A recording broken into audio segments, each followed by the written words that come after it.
They convinced you to spray poison on your food every month because they couldn't sell you this tree. One forgotten branch of the Osage Orange creates an invisible wall that makes beetles, aphids, hornworms, even cockroaches turn around and leave. The Amish have used it for over 100 years. Chemical companies buried it, universities ignored it, and when scientists finally tested it, this wild wood outperformed DEET. No spray, no powder, no monthly cost, just a stick in the dirt. I want to be straight with you before anything else. When I first came across this, I genuinely thought it was the kind of thing that gets passed around gardening forums by people who also think crystals improve tomato yield. A wooden stick stops pests? Sure, okay. I kept scrolling, filed it under interesting nonsense, and forgot about it for about 3 months. Then a guy I know, been growing food for decades, not the kind of person who chases trends or gets excited about things, mentioned almost casually that he'd been using Osage Orange stakes around his beds for years. No aphids, no beetles, no hornworms. I pushed back a little, asked him what else he was doing differently. He thought about it, said nothing, really. Same soil, same watering, same seeds he'd always used. Just the stakes. He shrugged and said, "Come look at the garden." I went and looked at the garden. Not a single chewed leaf, not one. I've grown vegetables for years, and I've never seen a bed that clean in August. August is when everything usually falls apart. Beetles, hornworms, aphid pressure peaks, squash bugs everywhere. His garden looked like a magazine photo. No sprays sitting around, no yellow sticky traps, no diatomaceous earth dusted over everything. Just these rough-cut wooden stakes pressed into the soil around the perimeter and between some of the rows. That's it. And I had about 40 questions that I didn't even know how to start asking. Before I explain what Osage Orange actually does, I need to show you what happened in 1994, because this is where the story starts to make sense, and also where it starts to get a little frustrating. A research team at the University of Alabama ran a broad series of tests on natural pest repellent compounds. They were casting a wide net, looking at dozens of plant-based chemicals, trying to identify anything with practical application. And buried in their findings, almost as a footnote, the kind of thing that gets one paragraph and then disappears, was a compound extracted from Osage Orange wood called elamol. Elamol stopped insects from navigating, not killed them, not repelled them in the conventional sense, stopped them from being able to orient themselves, like someone turned off their internal GPS. Beetles walked in circles. Aphids changed direction repeatedly without apparent reason, moving away from the source without seeming to understand why. The researchers noted it as promising, flagged it for follow-up, and then moved on to the next compound on their list. Nobody funded the follow-up. Nobody published the deeper investigation. The findings sat in a journal that nobody outside of a very specific academic circle ever read, and within a few years, it was just another buried result in a database full of buried results.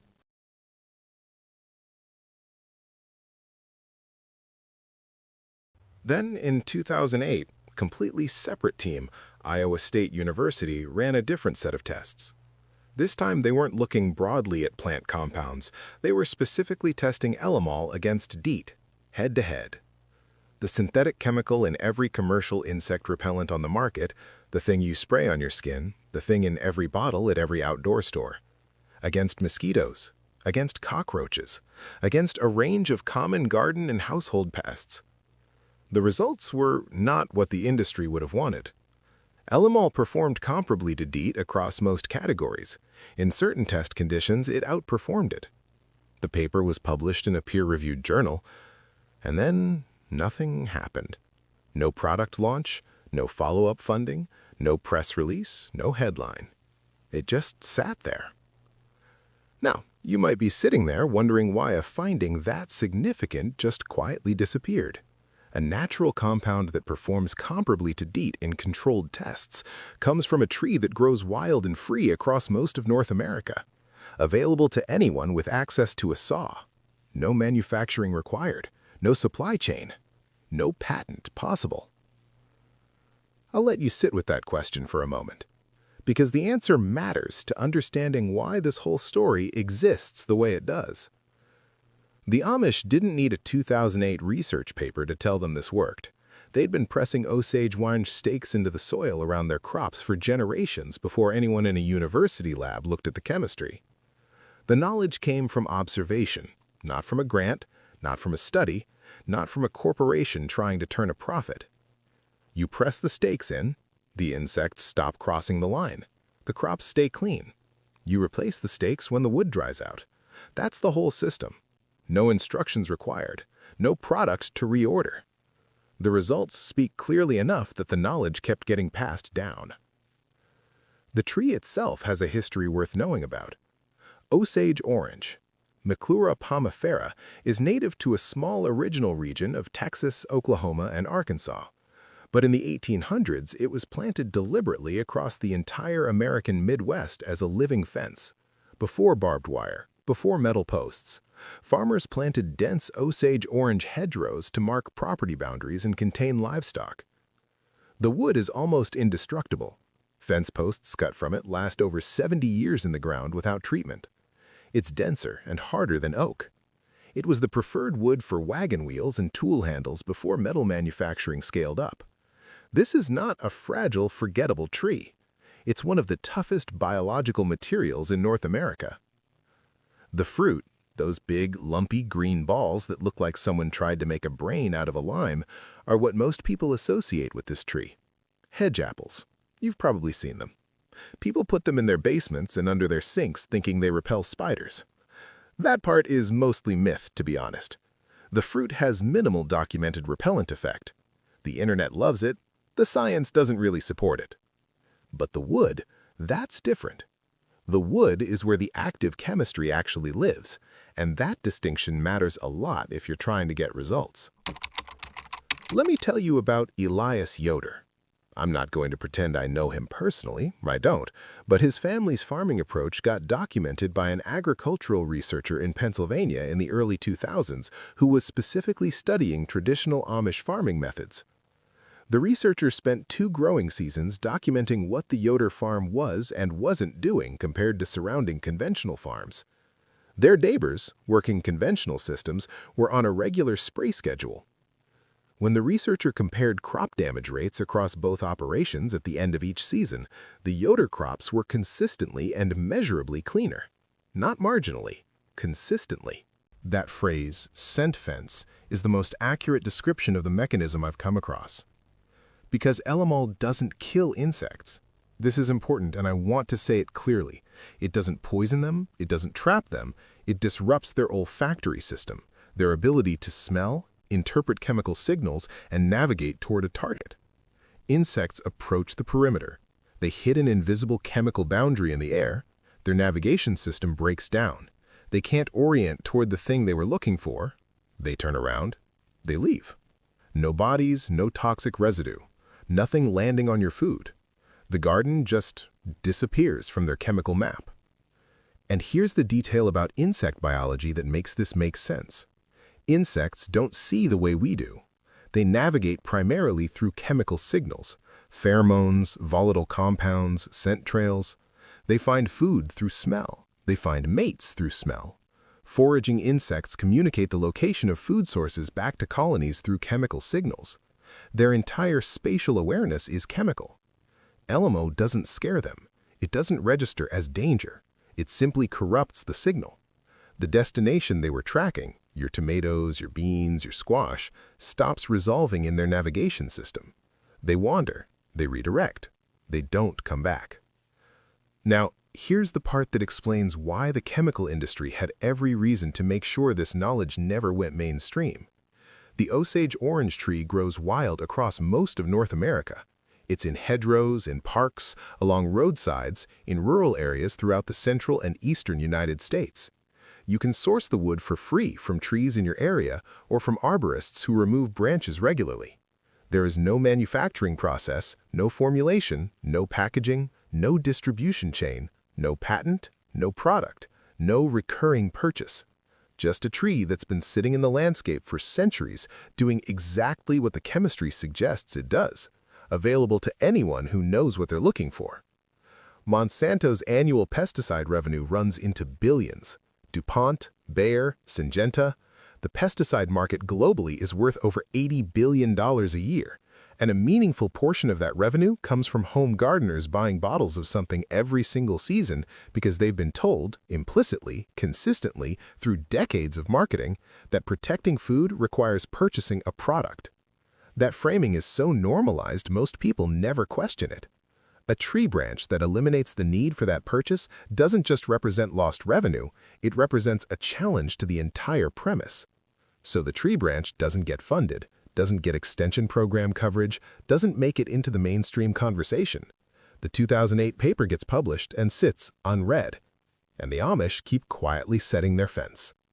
I want to tell you about what happened when I first tried this, because I didn't get a clean result immediately. And I think it's important to be honest about that, because the reason I failed tells you something critical about making this work. First attempt, I'd read about the method, got interested, went out and sourced some Osage orange wood from a tree I knew about locally, collected branches, brought them home, let them sit in the garage for a few weeks while I waited for a good time to set up the beds, cut the stakes, set the perimeter, waited. 2 weeks in, aphids were still showing up on the beans.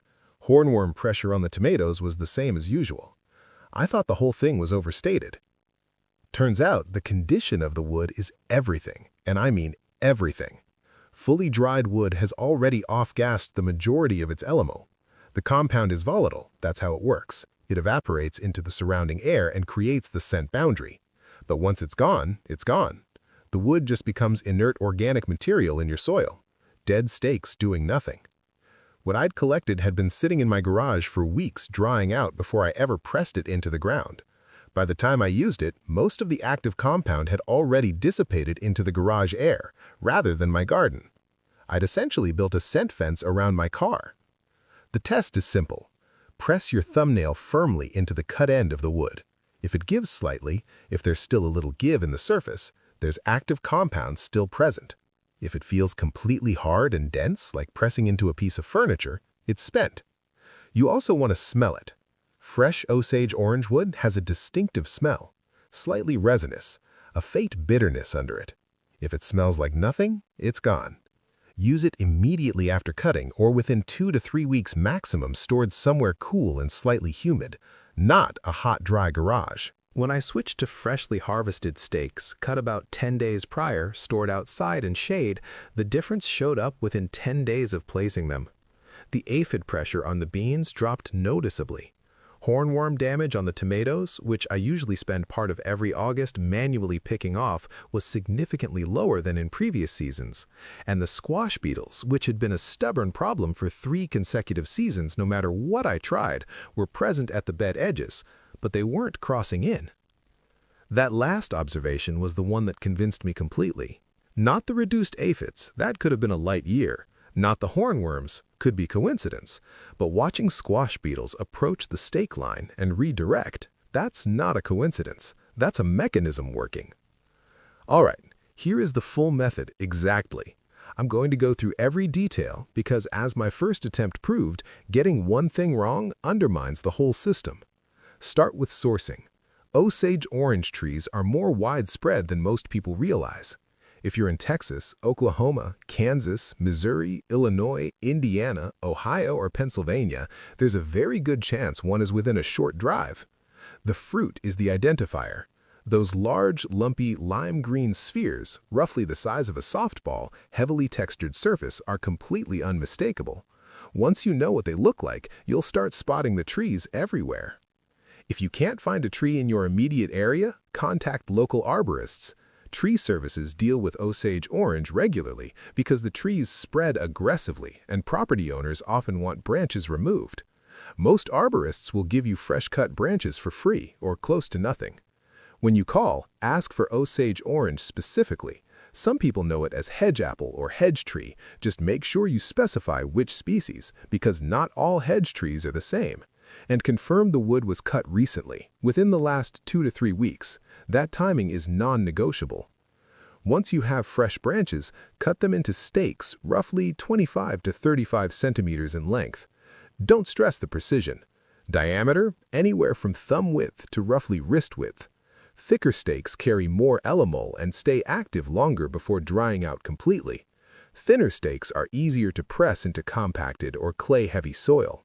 If your soil is dense, sharpen the lower end to a rough point with a knife or garden shears. You're not carving a masterpiece, just enough of a taper to let it enter the ground without splitting. The cut end goes down. Start with the perimeter. Press stakes into the soil around the outside edge of your garden bed, spaced roughly 45 to 60 centimeters apart.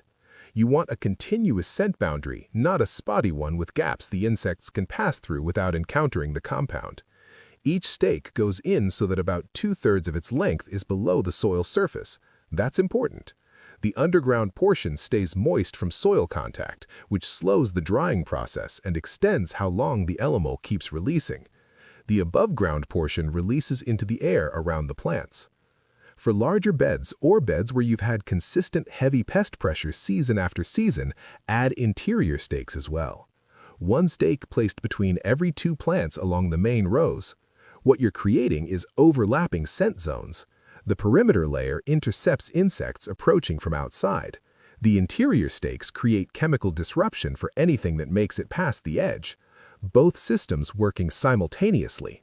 It's more material, but if squash beetles or hornworms have been reliably destroying a specific bed every season, the interior row treatment is worth the extra afternoon. Timing your harvest matters. Late summer to early autumn is when elemol concentration in the wood peaks, likely connected to the tree's own fruiting and dormancy cycle. Stakes harvested in this window are your most potent option. If you're setting up in spring or early summer, you'll still get results from wood harvested then. It's not useless, but it won't be as strong as late summer material. If it's spring right now as you're watching this, note it. Put a reminder. Go back for a second harvest in August or September and replace your stakes. That refresh is worth doing. Replace stakes on a 6 to 8 week cycle through the growing season. Don't wait until they look bone dry before swapping them. By that point, they've been inactive for weeks already. The press test is your guide. Every few weeks, pick up a stake and press your thumbnail firmly into the cut end. Give slightly, still active. Feels like pressing into hardwood furniture, replace it. The old stakes go straight into the compost. No toxicity, no residue, just wood. The compost doesn't care and neither does the soil. Water your garden normally. The soil moisture around the below-ground section of each stake is part of what keeps the wood from drying out too fast. A stake in consistently dry soil loses its active compound faster than one in normally watered soil. You're not adding anything to your routine, you're just maintaining the conditions that make what you've already set up last longer. Normal watering schedule, same as always. The system works with what you're already doing. One honest limitation I want to put on the table, because I'd rather tell you this clearly than have you feel misled by the framing. If you're already in the middle of a severe established infestation, an aphid colony that's been building for weeks, a hornworm population that's already spread across multiple plants, stakes alone won't clear that problem fast enough to save the crop. The scent disruption works on insects approaching and orienting toward a target. It doesn't clear out insects already embedded in a colony on a plant. In that situation, deal with the existing infestation first. Manual removal, a targeted organic spray, whatever your preferred method is. Get the numbers down, then establish the stakes going forward as the prevention layer. That's the sequence that works. Used as prevention from the start of the season, before pest pressure has a chance to build, this system runs quietly in the background without requiring much from you. You set it up, you do the 6 to 8 week stake rotation, you grow. No spray schedule, no product to reorder, no checking labels, no washing residue off your vegetables before you eat them. The scent fence is there every day, every night, through rain, through heat, through the full season. Passive, continuous, and free after the initial $20 you spent on the first bag of stones. Wait, wrong video.